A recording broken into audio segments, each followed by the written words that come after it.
नमस्कार दोस्तों। दोस्तों, जब जो कौरव होते हैं, जब पांडवों को उनको जुए में सब हरा के सब चीज़ उनके जब हार लेते हैं, तो उनकी द्रौपदी जो होती है उन्हें भी जीत लेते हैं कौरव जो होते हैं।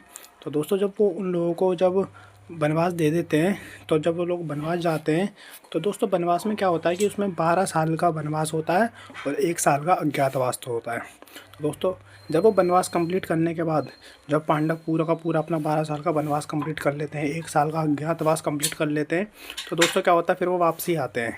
तो वहाँ पे जब वो आते हैं राजमहल में, तो क्या होता है कि वो ना मतलब डायरेक्ट नहीं आते, वो ना कृष्ण जी के द्वारा एक प्रस्ताव भेजते हैं कि हमें पूरा, वैसे जो न्याय जो कहता है कि आधा वो देना चाहिए राज्य भाई भाई में, लेकिन तो तब भी भगवान कृष्ण जो होते हैं कहते हैं कि तुम केवल 5 गाँव दे दो, हम 5 गाँवों में पांडवों को समझा लेंगे। दोस्तों, इसी चीज़ को हम जो एक कविता के थ्रू एक आपको समझाएंगे कि हुआ क्या था दोस्तों। तो क्या होता है कि भगवान कृष्ण पांडवों के पास आते हैं कि बरसों तक वन में घूम घूम बाधा विघ्नों को चूम चूम सहदूब गाम पानी पत्थर पांडव आए कुछ और निखर सौभाग्य न सब दिन सोता है आगे देखो क्या होता है। मैत्री की राह बताने को सबको सुमाग पर लाने को दुर्योधन को समझाने को भीषण विध्वंस बचाने को भगवान हस्तिनापुर आए पांडव का संदेशा लाए। क्या कि दो न्याय अगर दो आधा दो। दोस्तों, न्याय तो ये कहता है ना कि भाई भाई में आधा आधा बढ़ना चाहिए, लेकिन क्या होता है कि भगवान कृष्ण तब भी कहते हैं कि दो न्याय अगर दो आधा दो, यदि इसमें भी कोई बाधा हो तो दे दो केवल 5 ग्राम। मतलब वो 5 गांव मांगते हैं कि तुम केवल, अगर तुम पूरा राज्य नहीं दे सकते हो तो दोस्तों केवल 5 गांव दे दो, मैं 5 गांवों पर पांडवों को मना लूँगा और जो भी तुम्हारा जो राज्य है तुम बाकी तुम ले लेना।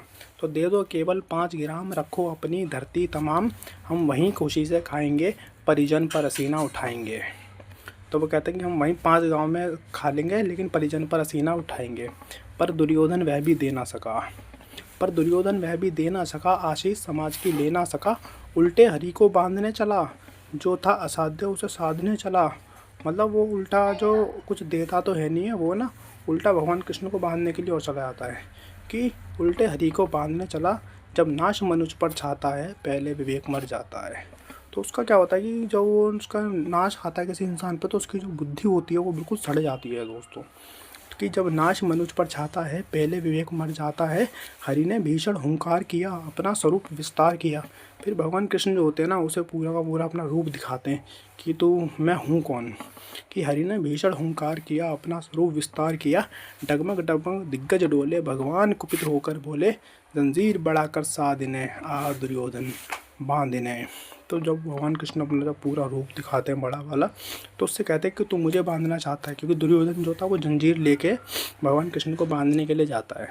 तो वो कहते हैं कि तू जंजीर बांध कर साधिने आह दुर्योधन बांधिने। तो वो कहते हैं कि तू मुझे बांधना चाहता है ना, तो पहले इन सबको बांध जितना भी है। तो क्या कहते हैं कि यह देख गगन मुझ में लय है, यह देख पवन मुझ में लय है, मुझ में विलीन संसार सकल, मुझ में लय है झंकार सकल, अमृत फूलता है मुझ में, संघार झूलता है मुझ में, उदयांचल मेरा दीप्त भाल, भूमंडल वक्ष स्थल विशाल, मुझ पर दिबंध को घेरे है, मैं नाग मेरु पग मेरे है, और दिपते जो ग्रह नक्षत्र निखर, सब हैं मेरे मुख के अंदर, और दृग हूँ तो दृश्य अकांड देख, मुझ में सारा ब्रह्मांड देख, शतकोटि सूर्य शतकोटि चंद्र शतकोटि सरित सत्सिंधु मंद्र, शतकोटि विष्णु ब्रह्मा महेश, शतकोटि जिष्णु जलपति धनेश, शतकोटि रुद्र शतकोटि काल, शतकोटि दंडधर लोकपाल, जंजीर बढ़ाकर साधने आ दुर्योधन बांधने, और मुट्ठी में तीनों काल देख, पद के नीचे पाताल देख,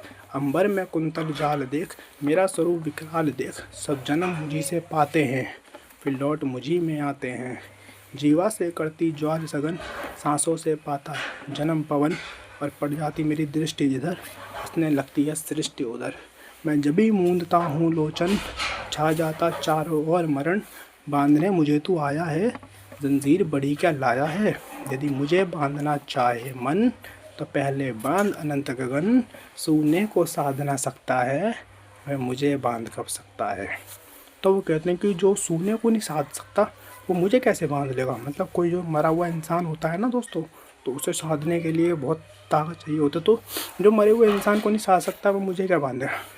और हित वचन नहीं तूने माना, तो कहते हैं कि शून्य को साध न सकता है वह मुझे बांध कब सकता है। फिर बाद में जब समझाते बाद में जाते हैं कि हित वचन नहीं तूने माना, मैत्री का मूल्य न पहचाना, तो ले मैं भी अब जाता हूँ। अब भगवान कृष्ण वापस जाते हैं तो उसे लास्ट में बोलते हुए क्या जाते हैं कि तू सारी बात तो मेरी कोई मान नहीं रहा, तो आखिरी बात सुन ले कि क्या कहते हैं कि हित वचन नहीं तूने माना, मैत्री का मूल्य न पहचाना, तो ले मैं भी अब जाता हूँ। अंतिम संकल्प सुनाता हूँ, याचना नहीं अब रण होगा, जीवन जया की मरण होगा। टकराएंगे नक्षत्र निखर, बरसेगी भू पर वृद्धि विगर, फनशेष नाग का डोलेगा, विकराल काल मुँह खोलेगा। और दुर्योधन रण ऐसा होगा फिर कभी नहीं जैसा होगा, भाई पर भाई टूटेंगे, वायस्कार सुख लूटेंगे, सौभाग्य मनुज के फूटेंगे, और आखिर तो भूषा ही होगा, हिंसा का पर्दा ही होगा। थी सभा सन्न सब लोग डरे, सभा जो थी सब सुन एकदम पड़ी हुई थी।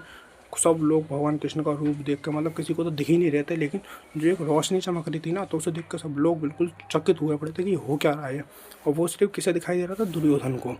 जो भगवान कृष्ण थे वो दुर्योधन को दिखाई दे रहे थे अपने विराट रूप में। कि थी सभा सन्न सब लोग डरे, चुप थे यादे बेहोश पड़े, केवल दो नर ना घाते थे, धृतराष्ट्र विदुर सुख पाते थे। और हाथ जोड़ खड़े प्रमोदित निर्भय, दोनों पुकारते थे जय जय। उस सभा में क्या था कि सिर्फ दो लोग थे जो डर नहीं रहे थे, एक धृतराष्ट्र और एक विदुर, जो कि भगवान कृष्ण के रूप से नहीं डर रहे थे। बाकी सब लोग, कोई दोस्तों कोई बेहोश पड़ा है, कोई मतलब देख के किसी के मुंह से झाग निकल रहा है, या कोई मतलब एकदम चकित हुआ पड़ा, उसके कुछ दिखाई नहीं दे रहा, पूरी उसकी आंखों में रोशनी आ गई है। कि हाथ जोड़े खड़े प्रमोदित निर्भय, दोनों पुकारते थे जय जय। उसके बाद क्या होता है, फिर भगवान कृष्ण अपना जो रूप होता है अपना रूप नॉर्मल करते हैं, और नॉर्मल करने के बाद दुर्योधन को फिर बात एकदम बताते हुए जाते हैं कि अब जो भी होगा ना सब रणभूमि में होगा, कुरुक्षेत्र के रणभूमि में। और इसमें जो होगा सबको सब उस दिन पूरी दुनिया देखेगी कि ये हो क्या रहा है दोस्तों। सबके सब भाई जितने भी है, एक के ऊपर भाई सब टूट रहे हैं दोस्तों। सब लोग मतलब कुछ मतलब समझ में नहीं आ रहा हो क्या रहा है। और इसके बाद जो हम अगली वीडियो बनाएंगे दोस्तों, उसके हम बताएंगे कि महाभारत का जो युद्ध कुरुक्षेत्र में जो हो रहा था उसमें क्या हुआ था। उसे भी हम ऐसे पूरा आपको एकदम कहानी की तरह डिफाइन करके बताएंगे कि कुरुक्षेत्र में हुआ क्या था। और दोस्तों वो तो बहुत ज़्यादा ही बड़ा है, तो उसके बारे में हम एक डीपली इसके बाद एक वीडियो बनाएंगे जिसमें हम उसके बारे में आपको सब चीज़ समझाएंगे दोस्तों। अगली वीडियो आप ज़रूर देखिएगा, उसमें महाभारत का पूरा युद्ध जो भगवान कृष्ण उसे समझाते हैं अर्जुन को। अर्जुन समझता नहीं है, लेकिन फिर बाद में उसके बाद फिर समझाने के लिए बाद में फिर भगवान कृष्ण गीता का पूरा उपदेश देते हैं। उसमें अगली वीडियो में हम आपको पूरी गीता के बारे में बताएंगे कि भगवान कृष्ण कैसे कैसे गीता में उसे समझाया था अर्जुन को, और अर्जुन कैसे समझ नहीं रहा था, वो अपना पूरा का पूरा परिवार देख रहा था। तो पूरी वीडियो हम आपको अगली वीडियो में उसमें बताएंगे, पूरा महाभारत का रण, पूरा युद्ध का कुरुक्षेत्र क्या हुआ था दोस्तों। बड़ा भयानक है, देख के आप भी कहोगे कि सुन के कि क्या चीज़ है। तो दोस्तों ऐसी वीडियो के लिए हमारे चैनल को लाइक करें, सब्सक्राइब करें और ज़्यादा से ज़्यादा दोस्तों शेयर करें। नमस्कार, जय श्री कृष्ण।